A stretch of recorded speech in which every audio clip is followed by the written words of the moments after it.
Hello friends, welcome to CS centre. हम discuss करने जा रहे हैं एमसीक्यूज द हिंदू और इंडियन एक्सप्रेस में जो बनाते हैं। ये जो हमारा ऑब्जेक्टिव है, इसमें करंट अफेयर्स में जो होते हैं और करंट अफेयर्स से जो रिलेटेड स्टैटिस्टिक्स होता है, इसको हम कवर करने की कोशिश करते हैं। आज जो हम डिस्कस करेंगे इंडियन एक्सप्रेस द हिंदू का मिक्स एमसीक्यूज है। मोर देन 20-25 ऊपर जो कि एमसीक्यूज हम लोगों ने बना रखा है। और जब हमने एमसीक्यूज बनाया, हो सकता है कि उतना टू द पॉइंट ना हो, बट इतना जरूर है उसका जो हम एक्सप्लेनेशन करेंगे आपके लिए ज़्यादा बेनिफिट होगा। हालांकि जो एमसीक्यूज है वो भी एग्जाम में कभी ना कभी पूछे गए हैं। अगर आप प्रीवियस ईयर 10 से 20 साल का क्वेश्चन पेपर देखेंगे तो इसमें, और ये आपके लिए बेनिफिट क्या होगा, जैसे आप एपीएस का एग्जाम में अपियर हो रहे हो, या फिर आरओ एआरओ में अपियर हो रहे हो, या फिर आप यूपीपीसीएस 2024 के प्रीलियम्स में अपियर हो रहे हो, या फिर अदर कोई एग्जाम्स में अगर आप अपियर हो रहे हैं, तो इसके लिए काफ़ी बेनिफिट होगा। आज अप्रॉक्सीमेटली 25 के ऊपर जो कि क्वेश्चंस है, इसमें हम डिस्कस करेंगे। सबसे पहले मैं यहाँ पे आपके साथ डिस्कस कर रहा हूँ कि एक सेकेंड, यहाँ पे देख सकते हो हमने लिखा है फॉर एपीएस के लिए है, आरओ एआरओ के लिए है, यूपीपीसीएस के लिए है, और उसके बाद आईएएस का जो एग्जाम होगा 2024 में प्रीलियम्स, उसका जो कि यहाँ पे कवर अप करेगा। यहाँ पे सबसे पहले आप देखेंगे वर्ल्ड मेंटल हेल्थ डे के बारे में पूछा है कि कब मनाया जाता है।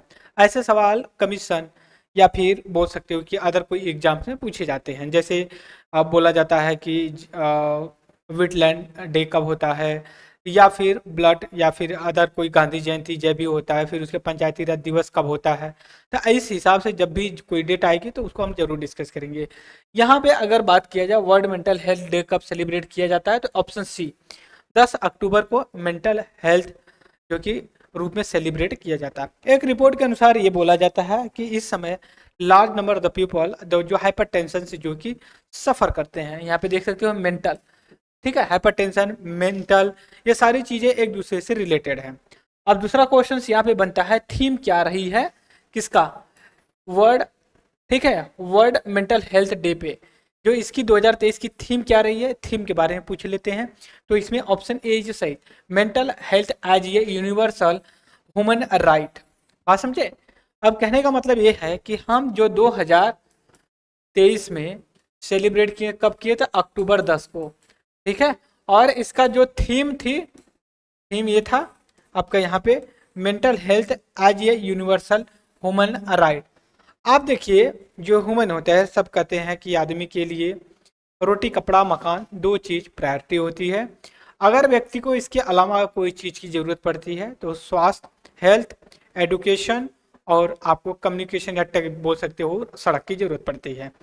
जनरली हेल्थ आपके अगर देखें तो अगर आपके पास हेल्थ और एडुकेशन अगर प्राप्त हो जाए, अवेलेबल करवा दिया जाए, तो अप्रॉक्सीमेटली 50% प्रॉब्लम शॉर्ट आउट हो जाएगी। एक नॉर्मल आदमी के लिए, सिटीजन्स के लिए, एवरेज जो कि सोसाइटी के लिए जरूरत क्या होती है भाई, बेटर एडुकेशन मिले, बेटर हेल्थ फैसिलिटी मिल जाए, और better infrastructure, road, transportation, electricity, water, ये जो सारी चीज़ें होती हैं, अगर इसमें मिल जाए तो आदमी के लिए ज़्यादा कुछ रिक्वायरमेंट नहीं होता। रॉकेट, मिसाइल, ये सारी चीज़ें, ये तो मान लीजिए सिक्योरिटी के लिए ज़रूरत होती है।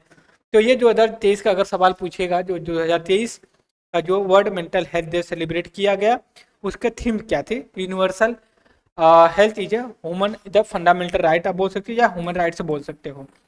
देखिए, ह्यूमन राइट्स कई तरीके के होते हैं। ह्यूमन राइट्स की अगर बात है, मानवाधिकार, अब किसी को बेसिक नीड्स या नेसेसिटी जो होती है ये प्रोवाइड करवाया जाए। अब इसके बाद क्वेश्चन नंबर 3 की बात करते हैं। ILO, इंटरनेशनल लेबर ऑर्गेनाइजेशन, इसका इस्टेब्लिशमेंट की बात की जा रही है, ठीक है। आप बता सकते हैं 1919 में इसका इस्टेब्लिशमेंट किया गया, 100 साल से पुरानी ये ऑर्गेनाइजेशन है। यहाँ पे थोड़ा सा प्रिंटिंग मिस्टेक हुआ है, यहाँ पे UNDP नहीं है, UNDP है। बात समझे। इसको इस्टेब्लिशमेंट 65 में किया गया। इसका इस्टेब्लिशमेंट के बारे में पूछा है। ह्यूमन डेवलपमेंट इंडेक्स होता है HDI, इसको जो कि UNDP पब्लिश करती है। जब सही समय आएगा तो हम इसको जरूर डिस्कस करेंगे, बस यहाँ पे न्यूज में था इस वजह से हमने डिस्कस कर दिया। ये UMDP नहीं है, UN है, DP, ठीक है। M की जगह, N की जगह M हो गया है। इसके बाद क्वेश्चन नंबर नेक्स्ट में चलेंगे। KS पुट्टास्वामी किससे रिलेटेड है, इस बात के लिए पूछा गया है।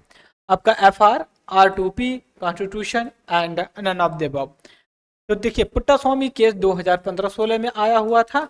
ये राइट टू प्राइवेसी से रिलेटेड, R2P का मतलब ये है आपका right to privacy.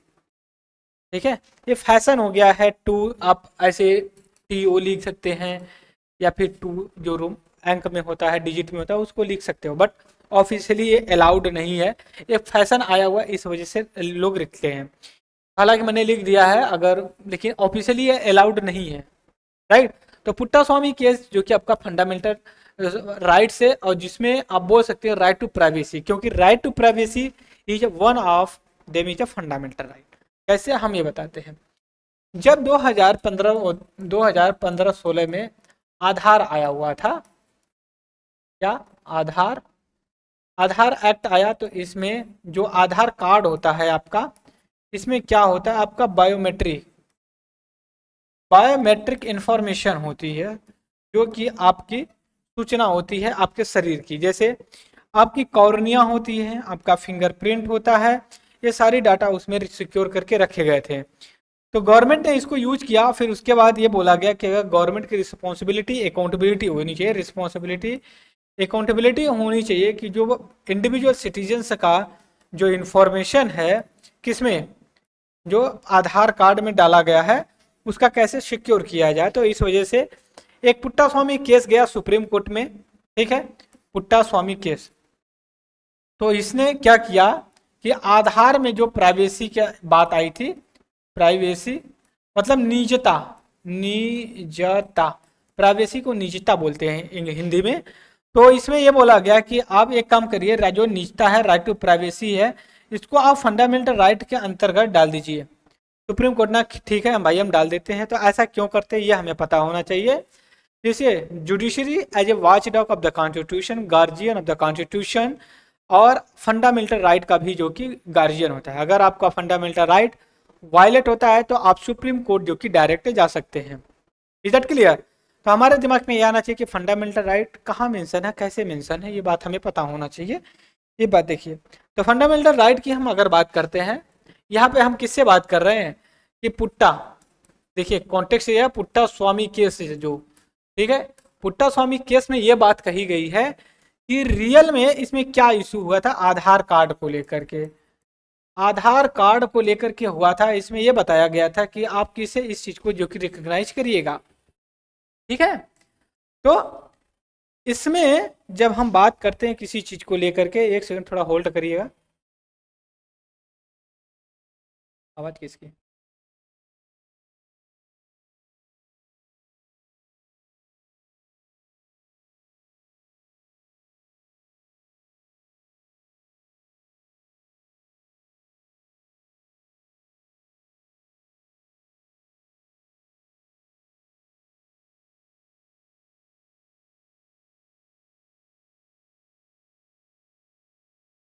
Sorry for interruption कि कुछ ऐसा इशू हुआ था, इस वजह से जो कि मैंने इस लेक्चर को रोका हुआ था। तो देखिए यहाँ पे जो बात हो रही थी पुट्टास्वामी केस, आधार कार्ड, तो फिर यहाँ से राइट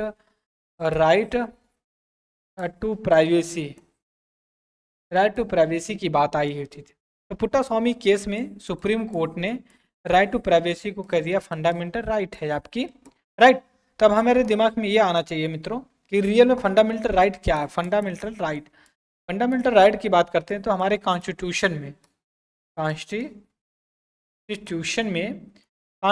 के जो पार्ट 3 है, और अंडर आर्टिकल 12 से लेकर के 35 तक जो मेंशन किया गया है, टोटल फंडामेंटल राइट जो हमारा है 7 था, लेकिन एक हटा करके अब प्रेजेंट टाइम में 6 है। तो 6 है, तो इसमें आपका 14 से लेकर के 18 है, और 19 से लेकर के 22 है। 19 से लेकर के 22 तक है, इसमें फ्रीडम की बात की गई है। फ्रीडम, राइट टू फ्रीडम आपका फंडामेंटल राइट है। इसमें जो 21 है, इसमें आपका पर्सनल राइट की बात की जाती है। तो पर्सनल राइट में अभी आपका आ जाता है right to privacy. Is that clear? तो इस हिसाब से हमें पता होना चाहिए कि फंडामेंटल राइट कहाँ पे है। इक्वलिटी की बात किया जाता है। फिर उसके बाद right against exploitation, trafficking, right to protect their religious, right to constitutional remedy, ये सारी चीज़ें बात की जाती हैं, राइट। तो अब हम आएंगे फिर से डिस्कस करेंगे किस चीज़ को लेकर के, यहाँ पे राइट टू प्राइवेसी। देखिए राइट टू प्राइवेसी क्या है, राइट टू प्राइवेसी हमारी जो कि फंडामेंटल राइट है, हमने अभी डिस्कस किया है, तो इस हिसाब से हमें पता होना चाहिए। दूसरी बात क्या है इसमें, कॉन्स्टिट्यूशनल राइट क्या होता है, कॉन्स्टिट्यूशनल राइट वो राइट होता है, हालांकि राइट टू प्राइवेसी हमारा फंडामेंटल राइट है, लेकिन यहाँ पे ऑप्शन ए का भी हम डिस्कस कर देते हैं, जो हमारा कॉन्स्टिट्यूशन में कहीं ना कहीं मेंशन किया गया है, जैसे राइट टू प्रॉपर्टी की बात की जाती है। Is that clear. दूसरी बात स्टेटरी राइट की बात की जाती है। स्टेटरी राइट का मतलब ये होता है कोई लॉ के हिसाब से बनाया गया, जैसे right to food, right to employment, ये सारे जो आपका स्टेटरी या संवैधानिक जो कि राइट है यहाँ पे। इसके बाद क्वेश्चन नंबर नेक्स्ट पे चलेंगे, और नेक्स्ट पे यहाँ पे देखेंगे क्या है हमारे लिए important. Word press freedom index publish भाई, वर्ड प्रेस फ्रीडम इंडेक्स अभी पब्लिश किया गया है। इंडिया का हालत 161 है आउट ऑफ 180 कंट्री में, तो मतलब बहुत ही नाजुक स्थिति है। ये न्यूज में क्यों है कि अभी देखिए एक न्यूज चैनल था, उसके जो हेड थे उसको अभी इंडिया की इन्वेस्टिगेशन एजेंसी ने उनको जो कि अरेस्ट किया और जुडिशरी कस्टडी में जो कि उनको 10 दिन के लिए भेजा गया। तो इस वजह से आर्टिकल आया हुआ, आर्टिकल आर्गूमेंट दे रहा है कि देखिए हमारा ऑलरेडी ही राइट टू प्रेस फ्रीडम की जो है कि सूची में बहुत ही बुरा हाल है, तो अगर आप ऐसा करते हैं तो और भी बुरा हाल होगा। तो हमारे लिए इंपॉर्टेंट क्या है, right word press freedom index कौन पब्लिश करता है, तो इसको option A reporter without border, reporter without A border जो कि इसको पब्लिश करता है। अब यूपीएससी ने एक सवाल भी और भी जो पूछा हुआ था, क्या पूछा हुआ था कि इसको कौन पब्लिश करता है, तो हमें पता चल गया रिपोर्टर विदाउट बॉर्डर, पहली चीज। दूसरी बात ये भी पूछा हुआ था कि अभी न्यूज में देखा जाता है रिपोर्टर विदाउट बॉर्डर, ये क्या है, ठीक है। तो ये एक देखिए आपका एनजीओ है, ठीक है, नॉन गवर्नमेंटल ऑर्गेनाइजेशन, राइट। तो ये था हमारा क्वेश्चन नंबर 7। क्वेश्चन नंबर 8 की बात करते हैं कि योम किपुर वार किससे रिलेटेड है, ये हमें पता होना चाहिए। ये आपका 1973 से 3 में हुआ। कहाँ पे हुआ, आप वेस्टर्न एशिया रीजन में हुआ, जो आज का इजराइल प्लस पलस्ताइन में जो देख रहे हैं आप गाजा, जो गाजा में हमास लोग हैं, हमास लोग जो कि अटैक कर दिए हैं इजरायली के ऊपर, और इजराइल भी जो कि यहाँ गाजा पे अटैक कर रहा है कि भाई यही लोग हैं। तो ये देखिए कहते हैं ना किसी टेरर का कोई धर्म मजहब या जात कोई नहीं होता, वो जो गोली के उनके सामने आएगा सभी लोग मारे जाएंगे। तो इसलिए हमें पता होना चाहिए कि योम किपुर जो वार है वो किससे रिलेटेड कब हुआ था, 1973 में हुआ था, और ये जो कि इजराइल पैलेस्टाइन के बीच का जो वार हुआ था उससे रिलेटेड है। क्वेश्चन नंबर नेक्स्ट में चलेंगे, वेस्ट बैंक कहाँ पे लोकेटेड है, वेस्ट बैंक रियल में कहाँ लोकेटेड है, ये हमें पता होना चाहिए। Central Asia, west Asia, America, south America, तो ऑप्शन बी वेस्ट एशिया में। अब देखिए मैं ऐसा क्यों बोल रहा हूँ, देखिए एक यूपीएससी ने एक सवाल पूछा था 2018-19 में, गोलन हाइट के बारे में पूछा था, इसका लोकेशन कहाँ है, क्योंकि अभी न्यूज में था। तो ये आपका वेस्ट एशिया में ऑप्शन दिया हुआ था कि वेस्ट एशिया में है, और वेस्ट एशिया की वजह से ये सही है। तो ये आपको ये भी सवाल पूछ सकता है वेस्ट बैंक कहाँ पे है, ठीक है। वेस्ट बैंक हो सकता है वेस्टर्न कंट्री का कोई बैंक है, नहीं ऐसा नहीं, ये एक लोकेशन है, वेस्ट बैंक एक लोकेशन है जो आपका इजराइल के पास पड़ता है, इजराइल का ही है, और मेडिटेरियन जो सी है उसी के कोस्टल एरिया पे लगता है, राइट। फिर इसका जॉर्डन रिवर जॉर्डन का ओरिजिनेटेड कहाँ पे है, ये हमें पता होना चाहिए। ये सी ऑफ गैलीली जो है वहां से इसका जो कि सोर्स ऑफ ओरिजिन है, ये कहाँ पे है, ये आपका इजराइल के जो कि नॉर्दर्न पार्ट पड़ता है वहां पे होता है, पहली चीज। और ये अपने वाटर को डिस्चार्ज जहाँ पे करती है, कहाँ पे, ये डेड सी पे करती है। डेड सी कहाँ पे है, जो जॉर्डन है, जॉर्डन वहां पे जो कि और डेड सी क्यों बोला जाता है, देखिए इसलिए बोला जाता है कि जो डेड सी है इसकी सैलिनिटी इतनी हाई है कि आप अगर उसमें एंटर करते तो आपको डिहाइड्रेशन होगा। डिहाइड्रेशन इतना होगा कि आपकी बॉडी में जो है कि ग्लूकोज या सोडियम क्लोराइड नहीं पाया जाएगा, आपको कुछ ही मिनट के अंदर आपकी डेड हो सकती है। तो मतलब इस वजह से इसका डेड। और दूसरी एक चीज और है, इसमें कोई डूबता नहीं है। डेड सी में अगर कोई जाता है तो डूबता नहीं है। क्यों नहीं डूबता है ये बता देता हूँ।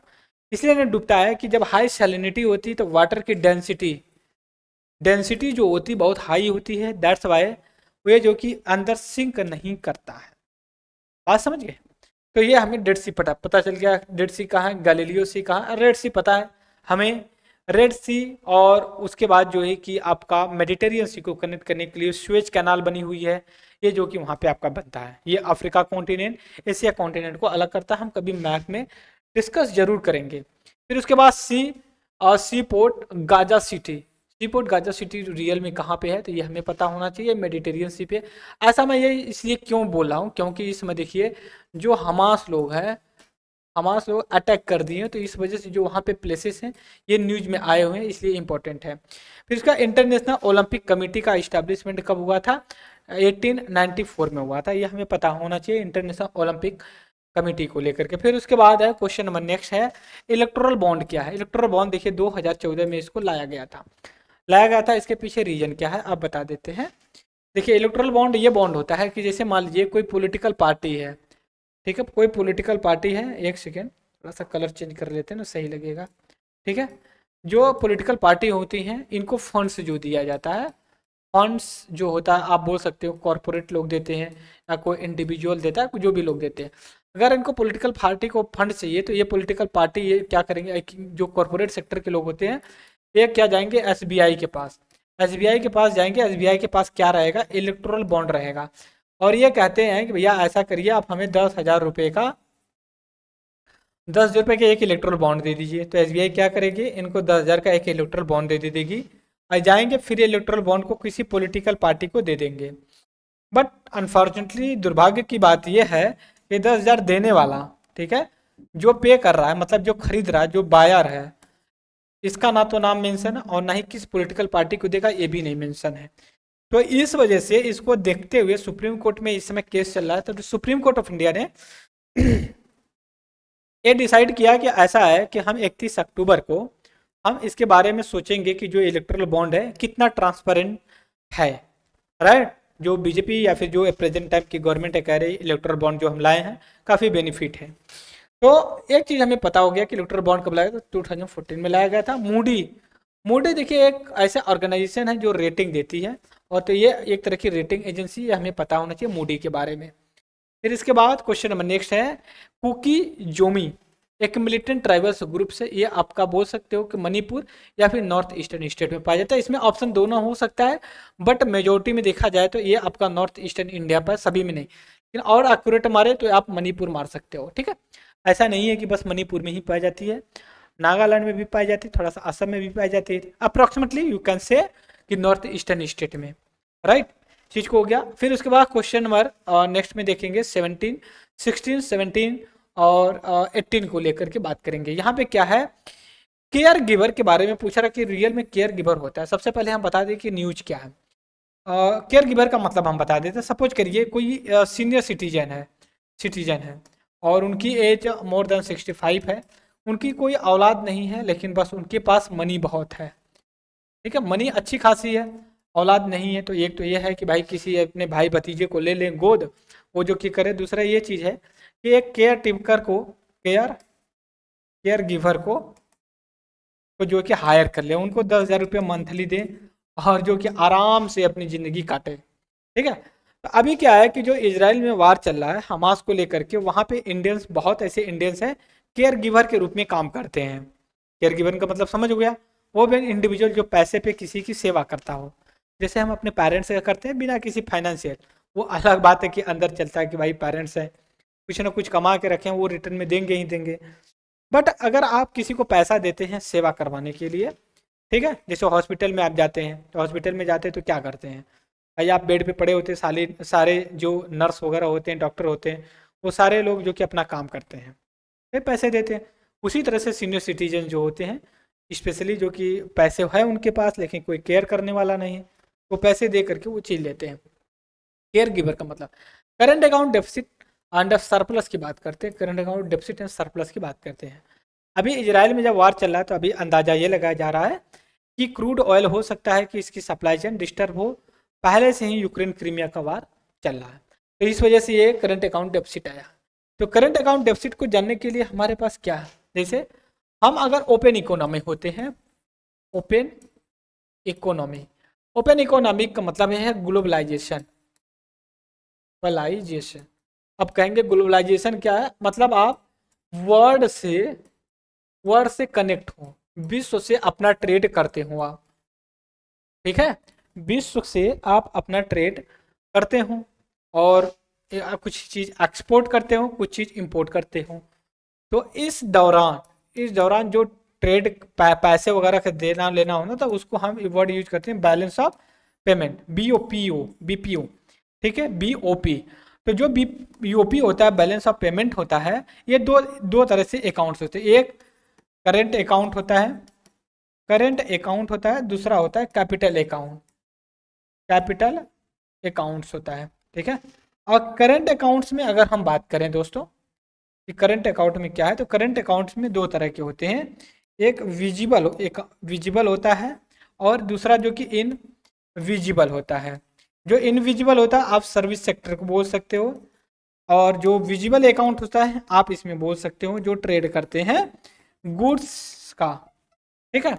और जो कैपिटल अकाउंट होता है, इसमें जैसे मान लीजिए आपकी एफडीआई आती है, एफपीआई आती है, या फिर बोल सकते हो कि एफआईआई आती है। ये सारी चीज़ें जो होती हैं इनको लेकर के हम कैलकुलेट करते हैं और कहते हैं कि भैया करंट अकाउंट और करंट अकाउंट डेफिसिट है, ये सारी चीज़ें हैं।